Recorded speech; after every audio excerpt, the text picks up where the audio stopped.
Z 时代走上街头，从印尼、尼泊尔、菲律宾，再到太平洋彼岸的秘鲁、非洲的马达加斯加，世界各地的 Z 时代年轻人最近掀起了一股抗争浪潮。在这些文化、语言大不同的国家中，出现了同一个符号，那就是日本漫画《海贼王》的旗帜。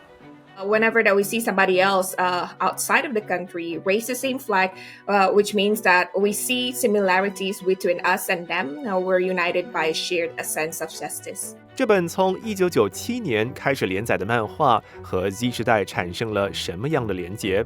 海贼王又怎么在现实生活中跟随年轻人一起对抗世界政府？这还得从今年印尼爆发大规模抗议活动开始说起。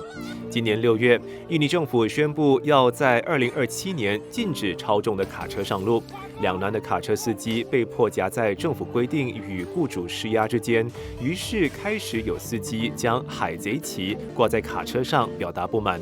到了8月，总统普拉博沃推出备受争议的国会议员房屋补贴政策，补贴数额是印尼最低薪资的近10倍。再加上国家经济低迷，年轻人不满现状，举着海贼旗愤而走上街头。One Piece is more than entertainment.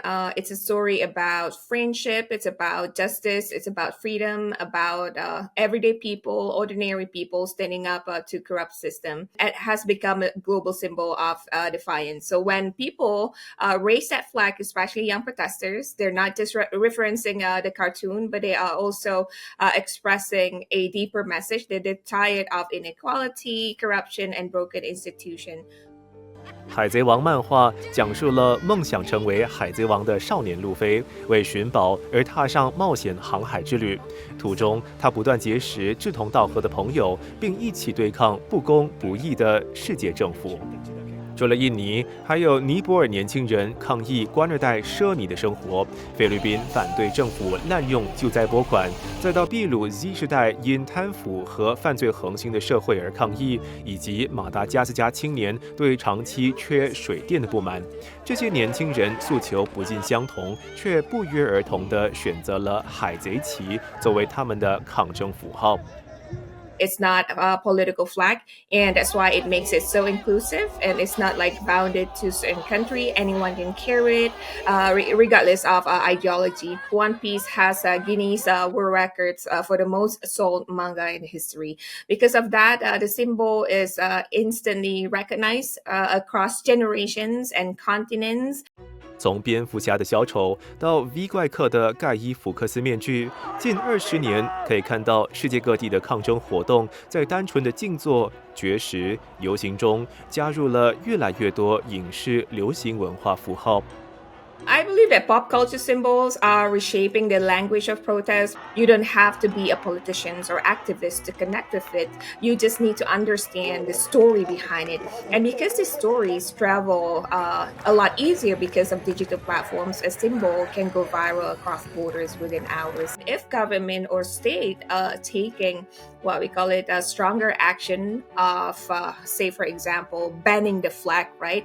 It can show that the government is being autocratic in nature, being very, very repressive. So that's not good for the state, especially in a global stage. So how long has been here at the house? One day.旅游博主可以在1天内变身实地采访记者，示威者在焚烧中的国会大厦前大跳 TikTok 舞，以及讽刺官二代奢靡生活的 Nepo Kids 标签等等。在尼泊尔抗议活动期间，各式各样社媒友好的内容充斥网络。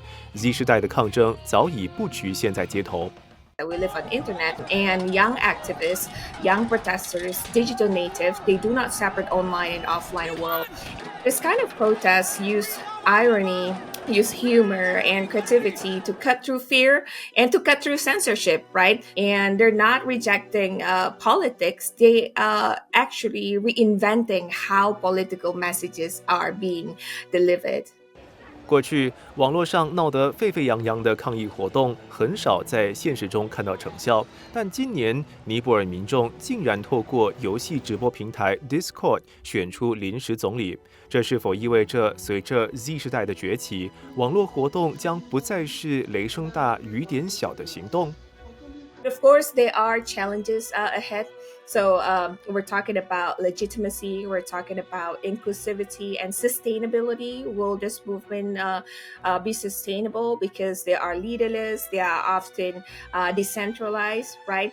So the key is to observe in the future is whether this movement can maintain momentum once the crisis passes. Still, what's clear is that protesters are showing the world that digital platforms can be spaces for both expressions, right, and also political decision making, and that's the major evolutions of civic participation.